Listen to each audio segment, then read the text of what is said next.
Downcast face with sweat, I'm really exhausted. Concerns grow over Coco Gauff's intense schedule and well-being. The lights of Shanghai glimmered like 1,000 restless eyes as Coco Gauff stepped off the court, sweat dripping from her forehead, her chest rising and falling in deep, heavy breaths. The crowd roared. She had just sealed another hard-fought victory, a 3-hour battle that pushed her body to its limits. Yet, when the match ended, her celebration was subdued.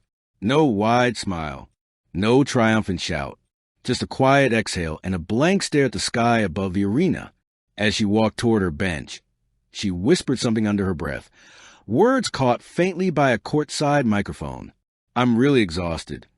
That single sentence, soft, honest, human, would ripple across the sports world in the days that followed.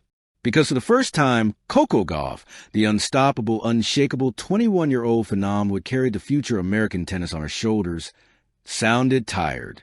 The weight of greatness. Coco's rise to superstardom had been a marvel. From her breakout victory over Venus Williams at Wimbledon as a 15-year-old to becoming a Grand Slam champion before 20, she had lived a lifetime in just a few years. Endorsements, interviews, sponsorships, global tours. Tennis was no longer just a sport.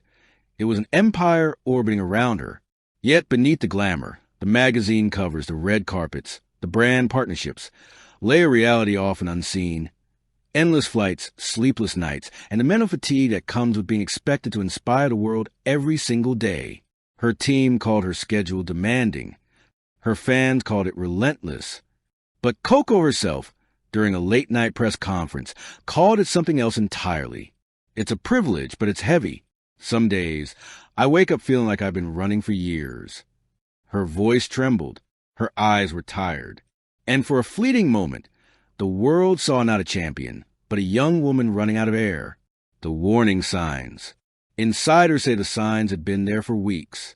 During the Asian tour, Gauff played 5 tournaments in 7 weeks, a grueling schedule that even seasoned veterans might have avoided. Her coach, Brad Gilbert, noted subtle shifts in her focus. Miscues during practice, slower reactions, and moments when she'd zone out during warm-ups. She's pushing herself harder than anyone, Gilbert admitted. But there's a line, and she's close to crossing it. Social media, always watching, began to notice too. Fans posted clips of Gauff looking fatigued mid-match, her serve speed-dipping, her movements slightly sluggish. The narrative slowly changed, from admiration to concern. Coco looks drained, one fan tweeted. She's giving everything, but at what cost? Another wrote. The human cost of heroism. In the sports world, exhaustion isn't new, but what made Gauff's case different is how early and how openly it had come.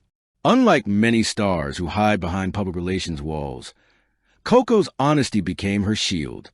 In Tokyo, after another marathon match, she sat at the press table and sighed before anyone asked a question. I'm really tired. I think I need to slow down. The room fell silent. A journalist asked gently, Are you okay mentally? She smiled faintly. I'm okay. Just running on fumes. I love this sport, but sometimes I forget that I'm human too. Those words hit hard, across headlines, social media, and fan circles, because she had just said what so many athletes feel but rarely admit. The pressure behind the smile. The demands on Coco Gauff weren't just physical. She had become a global symbol, not just of tennis excellence, but of cultural pride, empowerment, and youth resilience. Every speech she gave, every match she played, carried weight beyond herself. She wasn't just competing, she was representing. In 1 week, she might meet with global sponsors, attend charity galas, visit schools, and play 4 matches, all while maintaining the image of composure. Her father, Coco Gauff, who has guided her career since childhood, confessed in an ESPN interview, As a dad, I see her grind every day. I'm proud, but I worry. She's been going nonstop since she was 13. Sometimes I wish she'd take a break and just be Coco, the kid who loves music and TikTok. But the machine of modern sports rarely stopped for rest. The social media storm.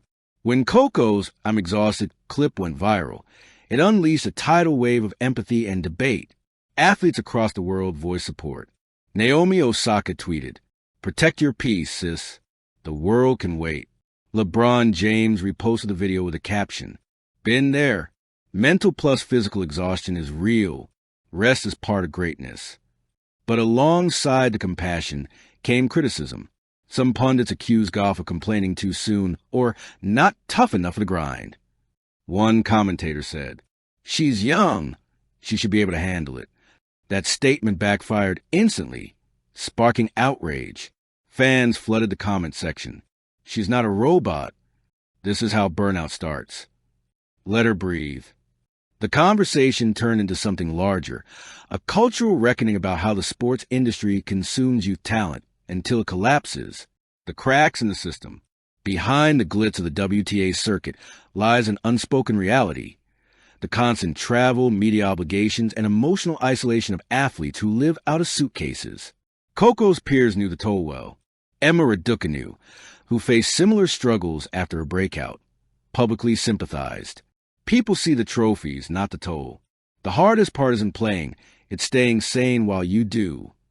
Even Serena Williams weighed in during an interview with Vogue. "When I was her age, I hid my exhaustion behind pride." Coco's courage to admit it. That's growth for this generation. The tennis world began to realize this wasn't a moment of weakness. It was a warning. The night she stopped. In Beijing, a few nights after that viral statement, Coco made a quiet, personal decision. After practice, she sat alone in her hotel room, staring at her reflection. Her phone buzzed with notifications, interviews, appearances, sponsors. But she didn't answer. The documentary moment. Months later, Netflix released Still Standing, the Coco Gauff story. The opening scene was simple. Coco sitting by the ocean, wind brushing her curls, saying softly, "Everyone loves when you win, but few understand what it takes to stay standing." Critics called it a masterpiece of vulnerability. It wasn't about tennis. It was about balance, identity, and survival in a world that never sleeps. The legacy of rest. By the end of the season, Coco finished with one of her strongest records ever. Not because she played more, but because she played smarter. She looked happier, freer, more grounded. When asked what changed, she smiled and said, "I finally learned that being strong doesn't mean never resting. It means knowing when to." Her words were later engraved on a mural outside the Miami Open Stadium. Rest. Reset. Rise. Epilogue. A quiet sunset. One evening, after her final tournament of the year, Coco sat on the beach in Florida, watching the sun melt into the horizon. Her phone buzzed with messages. From Serena, from fans, from journalists. But she didn't look. She just closed her eyes, breathed deeply, and whispered, "I'm still here." Because sometimes the greatest victory isn't winning the next match. It's learning how to pause without losing yourself.